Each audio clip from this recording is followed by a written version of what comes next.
3000 పిల్లల్ని అంటే ఫ్రెషర్స్ ని మీరు పంపిస్తూ ఉన్నారు, రకరకాల ప్లేస్మెంట్స్ అవి జరిగాయి కాబట్టి ఆన్ అన్ యావరేజ్ వాళ్ళ ప్యాకేజెస్ ఏంటండి? 4 LPA ఉంటుందండి యావరేజ్ ప్యాకేజ్. అంటే it again depends, market change అయింది మేడం. సో ప్రీవియస్లీ అంతకుముందు డైరెక్ట్ గా జాబ్ తీసుకునేవాళ్ళు. ఇప్పుడు ఆఫ్టర్ కోవిడ్ తర్వాత నుంచి ఏం చేశారంటే ఇంటర్న్షిప్ ఇస్తున్నారు. అంటే ఇనిషియల్ గా 15,000 20,000 స్టైఫండ్ లాగా ఇస్తారు. 6 months ఉంటది. 6 months company based 3 to 6 months ఉంటది. వాళ్ళకి అప్పుడు ఎగ్జామ్ ఉంటది.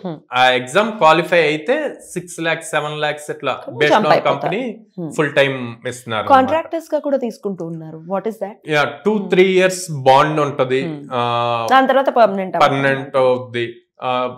అంటే ఆ 2-3 years కూడా చాలా మంది బాండ్ అనగానే పేరెంట్స్ అండ్ స్టూడెంట్స్ బోత్ భయపడతారు.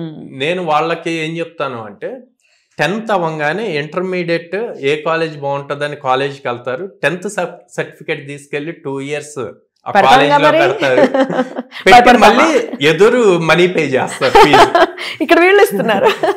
ఇంటర్ అయ్యాక ఇంజనీరింగ్ జాయిన్ అయ్యేటప్పుడు 10th ఇంటర్ 2 సర్టిఫికేట్స్ పెట్టి 4 years ఫీజు పే చేస్తారు.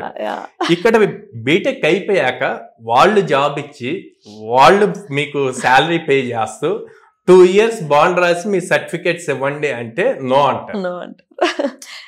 అంటే వాళ్ళు మీ మీద టైం ఇన్వెస్ట్ చేసి ఆ 2 years స్కిల్స్ నేర్పించి ట్రైన్ చేసి మీరు వాళ్ళకి వర్క్ చేయకుండా వెళ్ళిపోతే అప్పుడు కంపెనీకి లాస్ కదా.